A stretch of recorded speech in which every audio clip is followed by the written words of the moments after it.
Assalamualaikum warahmatullahi wabarakatuh.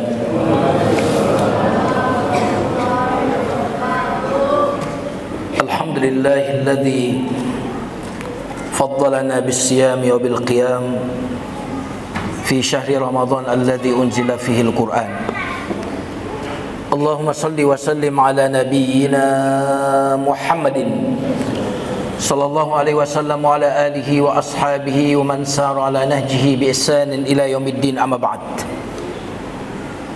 Kaum muslimin jamaah salat Isya dan tarawih, semoga semuanya senantiasa di dalam kesehatan dan perlindungan dari Allah Subhanahu wa taala.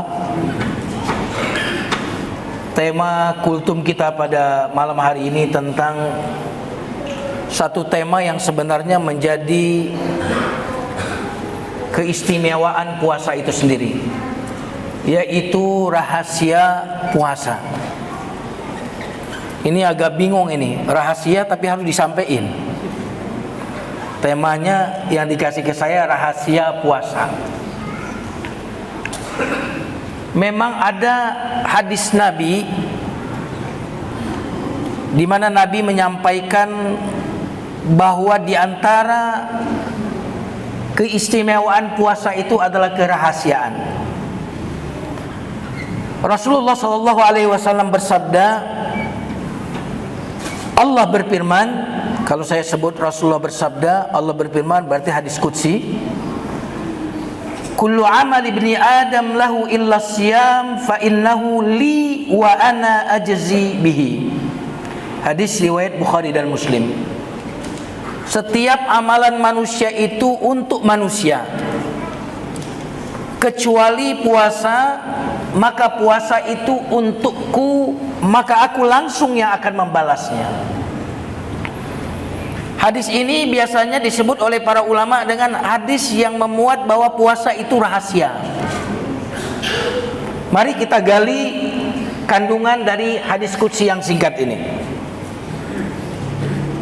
Karena hadis ini mengatakan semua amalan kita, punya kita, kecuali puasa itu punya Allah, dan Allah langsung yang akan membalas. Padahal ternyata semua amal juga yang balaskan Allah. Dan semua amal pada hakikatnya adalah untuk Allah. Tapi mengapa kok secara redaksional hanya puasa yang Allah sebut itu adalah milikku, aku yang akan balas? Ini mungkin rahasia yang ingin kita sampaikan. Yang pertama jamaah sekalian yang dimuliakan Allah Subhanahu wa taala, karena amalan puasa itu amalan yang tidak terlihat oleh manusia, maka dia rahasia. Semua amalan kita nampak. Zakat kelihatan, sholat kelihatan, haji satu RW yang nganter. Ada kan yang satu RW haji nganter.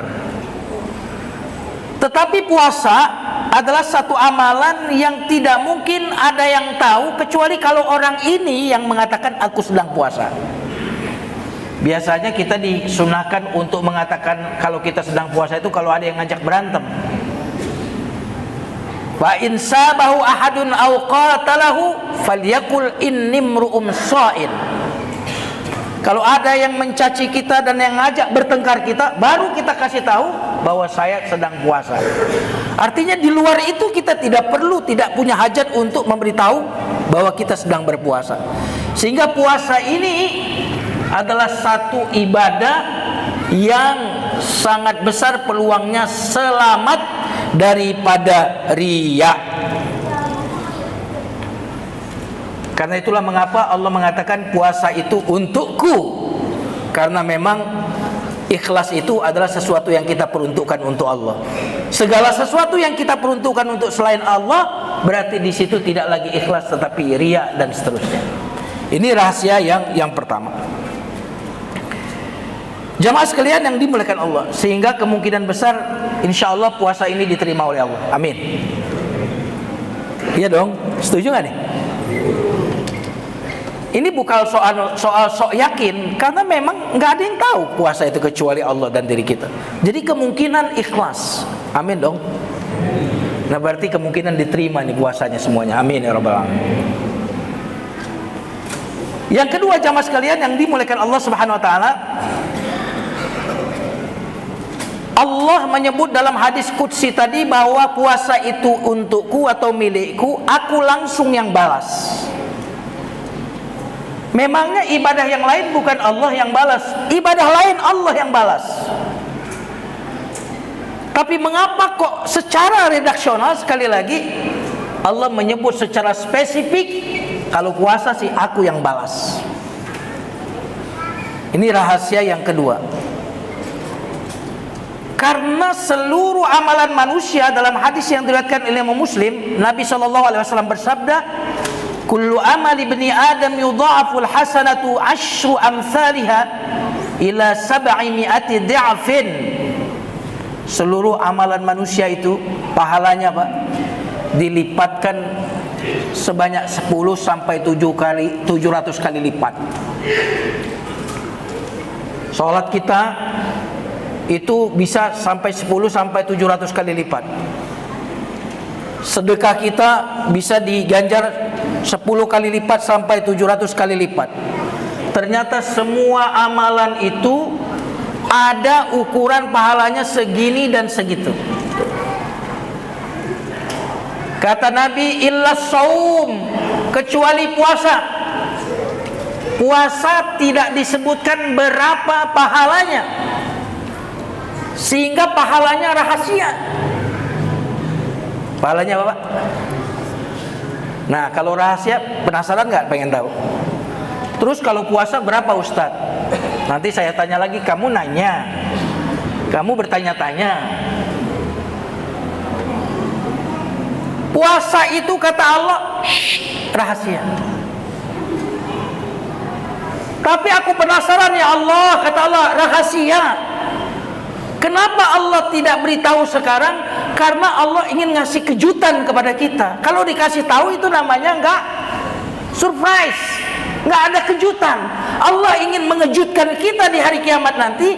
Karena itu Allah rahasiakan. Kenapa kok pahala puasa rahasia? Karena memang ibadah puasa itu ibadah rahasia. Makanya di dalam surah As-Sajdah, fala ta'lamu nafsum ma ukhfiya lahum min qurrati a'yunin jazaa'an bima kanu ya'malun. Tidak ada yang tahu balasan yang Allah sembunyikan sebagai balasan terhadap apa yang mereka amalkan. Maksudnya, kata sebagian ulama, ayat itu berbicara tentang puasa. Kenapa? Karena pahala puasa itu dirahasiakan. Karena puasa itu sendiri adalah ibadah rahasia, maka balasan sejenis dengan perbuatan. Apabila perbuatan itu rahasia, maka pahalanya dirahasiakan oleh Allah. Nah, ini rahasia keberapa nih? Ini kultum atau kuliah terserah antum nih? Jamaah sekalian yang dimuliakan Allah Subhanahu wa taala. Nah, karena rahasia tidak disebut angkanya, ini berarti pahala puasa itu adalah unlimited. Ini selaras dengan firman Allah dalam surah Az-Zumar ayat 10. Innama yuwaffas sabiruna ajrahum bighairi hisab.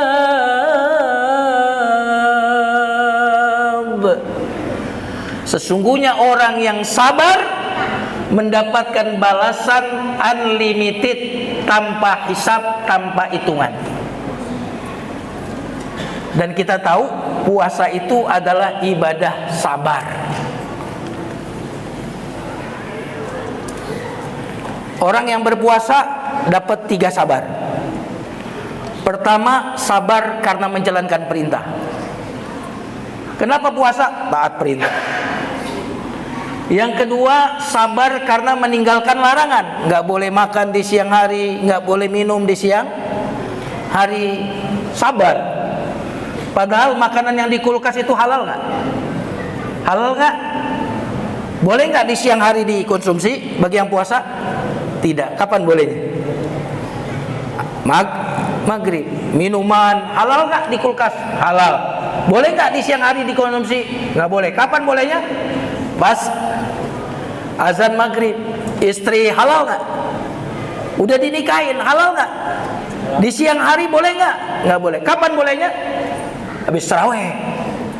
Udah mau main habis maghrib aja. Jamaah sekalian yang dimuliakan Allah Subhanahu wa taala. Yang ketiga adalah sabar terhadap ujian. Lapar, haus, lemes, ujian. Maka orang yang berpuasa berarti dia telah mendapatkan pahala kesabaran yang sempurna. Makanya pahala orang yang sabar tanpa batas. Sebagian yang mengatakan tanpa hisab itu bukan tanpa batas, tetapi tanpa hisab artinya masuk surga langsung, nggak perlu lagi diaudit, tidak perlu lagi diinterogasi, bi ghairi hisab, masuk surga, nggak perlu pakai hitung-hitungan lagi, langsung aja masuk. Subhanallah. Udah berapa menit? Udah habis waktunya kan? Udah habis, sebentar lagi. Jamaah sekalian yang dimuliakan Allah Subhanahu wa taala. Yang menarik lagi adalah puasa itu dijanjikan kita bertemu Allah. Wah, subhanallah. Kadang-kadang kita dapat hidangan, tapi tuan rumah nggak nemuin. Ada nggak? Silakan makan-makan. Yang punya rumah mana? Lagi rapat. Kita disediain makanan, tapi tuan rumah nggak nemuin. Tapi orang yang berpuasa itu dijanjikan ketemu dengan Rabbnya. Subhanallah. Apa dalilnya? Lis-shaimi farhatani. Bagi orang yang berpuasa ada dua kebahagiaan. Yang pertama kebahagiaan waktu kapan? Halo? Berbuka. Makanya yang nggak puasa ikut berbuka nggak akan bahagia, biasa aja. Sama nanti yang hari raya, yang nggak puasa dia bohong hari rayanya. Yang hari raya beneran siapa? Yang berprestasi berpuasa. Makanya yang ingin gembira hari raya sekarang ya kita berprestasi. Yang kedua, kapan gembiranya? Ketika berjumpa dengan Rabbnya. Subhanallah. Ketika berjumpa dengan Rabbnya. Ini menunjukkan bahwa orang yang berpuasa itu pasti ketemu dengan Allah Subhanahu wa taala.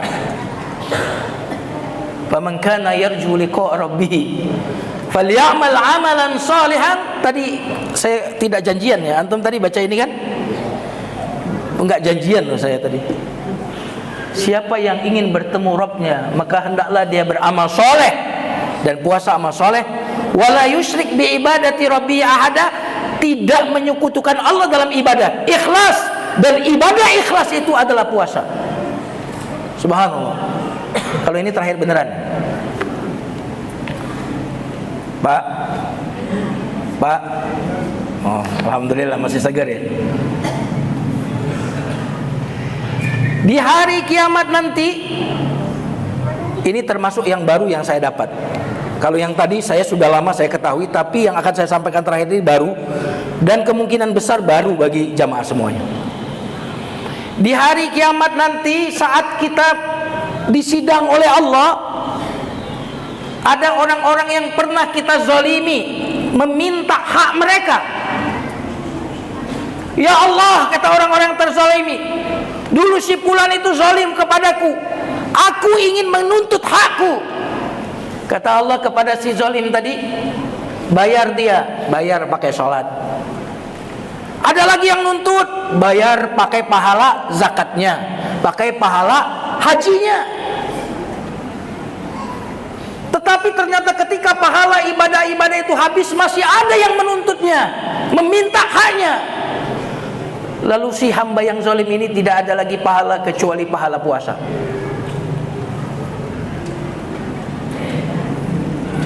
Ketika pahalanya yang tersisa adalah puasa, ternyata puasa ini tidak digunakan untuk membayar orang yang dizalimi. Allah tidak akan berkenan.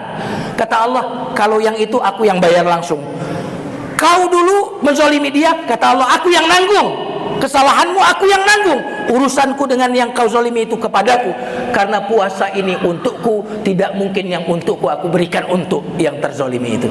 Tetapi kalau ibadah yang lain memang milikmu wahai manusia, karena itu bisa kau gunakan untuk membayar orang yang pernah kau zalimi. Tapi kalau puasa, aku tidak akan pernah kuberikan pahala puasa ini kepada orang lain, karena itu adalah milikku.